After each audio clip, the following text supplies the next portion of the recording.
Assalamualaikum warahmatullahi wabarakatuh. Selamat pagi semuanya. Apa kabar? Semoga selalu dalam keadaan sehat ya. Saya Fitriani, mahasiswa Fakultas Ekonomi jurusan Manajemen Universitas Pancabakti Pontianak. Dan untuk materi yang akan saya presentasikan adalah komunikasi bisnis.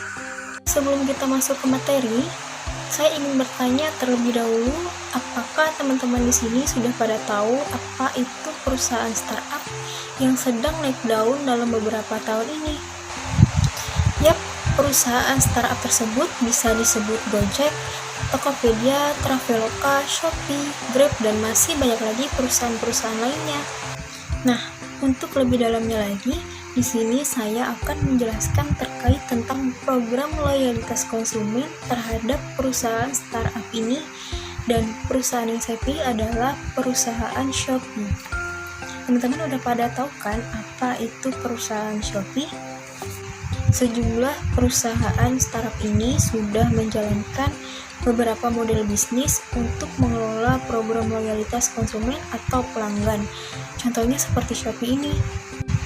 Jadi, program loyalitas konsumen itu umumnya adalah menciptakan pelanggan yang loyal dan berbagai strategi program loyalitas konsumen atau pelanggan, yaitu diciptakan untuk membuat para pelanggan utama mereka datang kembali, melakukan lebih banyak transaksi, dan tetap loyal terhadap produk perusahaan, baik barang maupun jasa. Di setiap perusahaan pasti memiliki banyak tantangan. Nah, berikut ini adalah tantangan terhadap program loyalitas konsumen tersebut, yaitu bagaimana kita menciptakan komunikasi dua arah yang mampu membuat pelanggan mendapatkan hak dan merasa dihargai dengan penghargaan khusus. Dan salah satu program loyalitas konsumen yang banyak diterapkan oleh perusahaan adalah frekuensi marketing program atau VMP. Loyalitas pelanggan pada Shopee ini umumnya berbentuk poin ataupun koin, yaitu setiap pelanggan melakukan transaksi atau memenuhi kondisi tertentu, dan mereka akan mendapatkan poin sebagai kompensasinya. Poin tersebut nantinya akan ditukarkan dengan promo ataupun lainnya. Dan untuk mengembangkan program ini, perusahaan memiliki dua opsi. Yang pertama, menggandeng banyak merchant untuk menambah banyak pilihan. Dan yang kedua, menggandeng pihak ketiga untuk mengelola program loyalitas pengguna mereka. Solusi yang terakhir ini adalah solusi yang ditawarkan oleh Konta. Konta ini merupakan program membership yang bisa digunakan pada beberapa merchant terkait sebagai bentuk apresiasi dari merchant kepada pelanggan. Sepak terjang Konta di Indonesia cukup baik atau cukup positif. Kepada daily sosial menceritakan pertumbuhan keanggotaan Konta di Indonesia meningkat cukup pesat, yaitu pada tahun 2018 ada 19 juta pelanggan, lebih dari 30 partner atau perusahaan yang menggunakan Konta sebagai penyedia program loyalitas. Contohnya sektor retail, restoran, atau klinik kesehatan.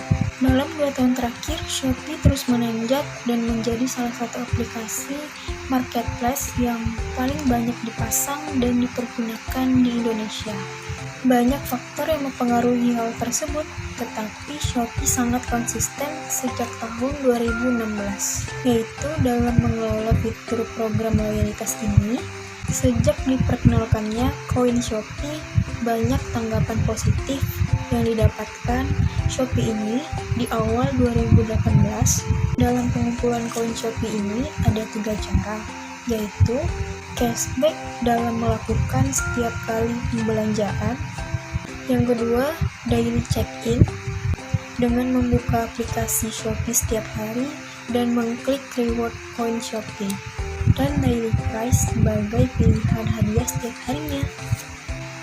Adapun tanggapan masyarakat terhadap sudut pandang menarik yang dipaparkan Konta, dan Shopee mengenai program loyalitas konsumen ini. Contohnya, member lupa atau tidak menunjukkan kartu member atau kartu keanggotaannya pada saat bertransaksi di outlet. Potensi pengembangan. Program loyalitas tidak hanya sebatas koin ataupun promo, yaitu ada hal-hal yang lebih besar yang bisa diupayakan dan dikembangkan. Salah satunya adalah apa yang direncanakan oleh Rakuten, yaitu mereka menyiapkan program loyalitas pelanggan dengan mengusung teknologi blockchain, atau mereka juga membangun cryptocurrency atau bisa disebut Rakuten Coin. Strategi membangun loyalitas konsumen. Berbicara mengenai tentang dunia bisnis, hampir semua pelaku bisnis pasti ingin memperoleh banyak pembeli, atau inilah yang menjadi tujuan utama dari pembisnis yang menginginkan penjualan yang besar. Maka strategi memperbanyak pembeli saja tidak cukup. Kita perlu strategi agar pembeli menjadi pelanggan. Maka dari itu perlu adanya strategi yang dilakukan untuk menciptakan loyalitas konsumen, yaitu yang pertama adalah produk berkualitas. Perlu adanya produk yang berkualitas, yaitu memastikan produk yang kita jual memiliki kualitas yang baik dan harus melakukan perbaikan dari kualitas produk secara terus-menerus. Yang kedua ada layanan berkualitas. Layanan merupakan jasa yang mendukung proses penjualan. Yang ketiga, memiliki kelebihan dibanding pesaing. Produk atau jasa yang memiliki kelebihan dibanding pesaing cenderung akan lebih banyak pembeli, bisa dalam hal harga yang lebih murah, rasa atau kemasan yang lebih menarik, bahkan ukuran dan fitur yang lebih besar dan lengkap. Yang keempat ada inovasi berkelanjutan. Karena kebutuhan konsumen yang cenderung selalu berubah-berubah, bahkan selalu ingin lebih.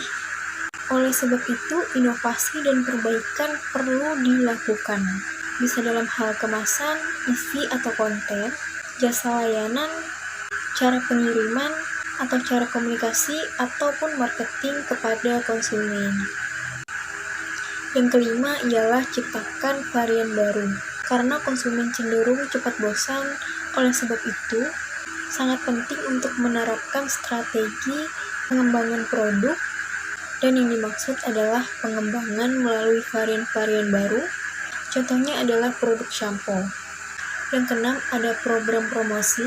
Beberapa program promosi yang bisa dilakukan adalah membuat program diskon, paket produk, paket building, dan beberapa paket khusus lainnya.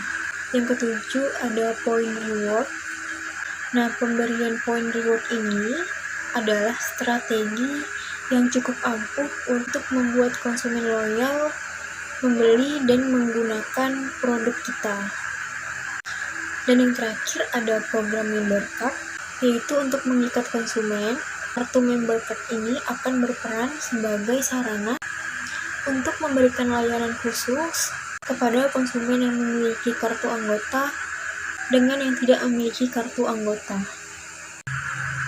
Baiklah, untuk presentasi mengenai program loyalitas konsumen, saya cukupkan sampai di sini. Jika ada pertanyaan, silahkan langsung hubungi komentar di bawah ini ya. Terima kasih. Wassalamualaikum warahmatullahi wabarakatuh.